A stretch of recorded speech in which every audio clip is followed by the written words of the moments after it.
ഒരു കാലത്ത് ലോക ക്രിക്കറ്റിലെ വമ്പന്മാരായിരുന്ന പാകിസ്ഥാൻ ഇപ്പോൾ തകർച്ചയുടെ വക്കിലാണ്. വേണ്ടത്ര രീതിയിൽ ഫണ്ട് ലഭിക്കാതായതോടെ കളിക്കാർക്ക് മെച്ചപ്പെട്ട പ്രതിഫലം നൽകാനോ അടിസ്ഥാന സൗകര്യങ്ങൾ ഒരുക്കാനോ സാധിക്കുന്നില്ല. തീവ്രവാദ ആക്രമണത്തിന് ശേഷം വർഷങ്ങളോളം അന്താരാഷ്ട്ര ക്രിക്കറ്റ് ടീമുകൾ എത്താതിരുന്ന പാകിസ്ഥാനിൽ അടുത്തിടെയാണ് ടീമുകൾ കളിക്കാൻ എത്തുന്നത്. എന്നാൽ അടിസ്ഥാന സൗകര്യം ഒരുക്കുന്നതിൽ പാകിസ്ഥാൻ വൻ പരാജയമായി.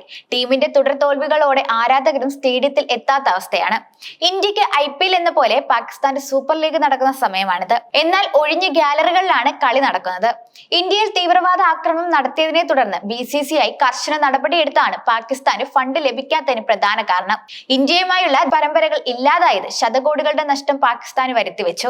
അടുത്തിടെ നടന്ന ചാമ്പ്യൻസ് ട്രോഫി ടൂർണമെന്റിൽ ഇന്ത്യ കളിക്കാൻ എത്താത്തതോടെ സെമി ഫൈനലും ഫൈനലും പാകിസ്ഥാനിൽ നിന്നും മാറ്റിയതും സാമ്പത്തിക നഷ്ടത്തിനിടയാക്കി. ഇന്ത്യൻ വനിതാ കളിക്കാർക്ക് ലഭിക്കുന്ന പ്രതിഫലം പോലും പാകിസ്ഥാൻ കളിക്കാർക്ക് സൂപ്പർ ലീഗിൽ നിന്ന് കിട്ടുന്നില്ല.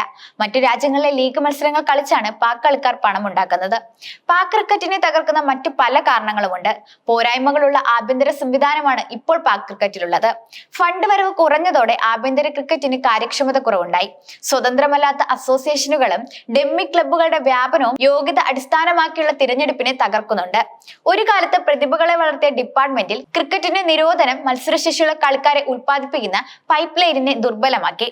പാകിസ്ഥാൻ ക്രിക്കറ്റ് ബോർഡ് നിരന്തരമായി അസ്ഥിരത നേരിടുകയാണിപ്പോൾ. 2021 മുതൽ 4 ചെയർമാൻമാർ, 2023 മുതൽ 6 പരിശീലകർ, സെലക്ടർമാരുടെ മാറ്റം എന്നിവയുമുണ്ടായി. രാഷ്ട്രീയ ഇടപെടലുമായി ബന്ധപ്പെട്ട ഈ അസ്ഥിരത ദീർഘകാല ആസൂത്രണത്തെ തടസ്സപ്പെടുത്തുകയും കളിക്കാരുടെ ആത്മവിശ്വാസം ഇല്ലാതാക്കുകയും ചെയ്യുന്നുണ്ട്. ടീം തിരഞ്ഞെടുപ്പിലും യോഗ്യതയില്ലാത്ത അഡ്മിനിസ്ട്രേറ്റർമാരുടെ നിയമനത്തിലും പക്ഷാപാത ആരോപണങ്ങൾ പ്രകടനത്തെ തകർത്തു. യോഗ്യതയുടെ അഭാവം ബാബർ അസം, ഷഹീർ അഫ്രീദി, ഷദാബ് ഖാൻ തുടങ്ങിയ കളിക്കാരുടെ മോശം ഫോമിനും കാരണമായി. പാകിസ്ഥാൻ സൂപ്പർ ലീഗ് പോലുള്ള T20 ലീഗുകൾക്ക് മുൻഗണന നൽകുന്നത് കളിക്കാരുടെ ശ്രദ്ധ സാമ്പത്തിക ലാഭത്തിലേക്കും ഷോർട്ട് ഫോർമാറ്റ് കഴിവുകളിലേക്കും തിരിച്ചു. ടെസ്റ്റ് ക്രിക്കറ്റിന്റെ ആവശ്യങ്ങൾ അവഗണിച്ചു.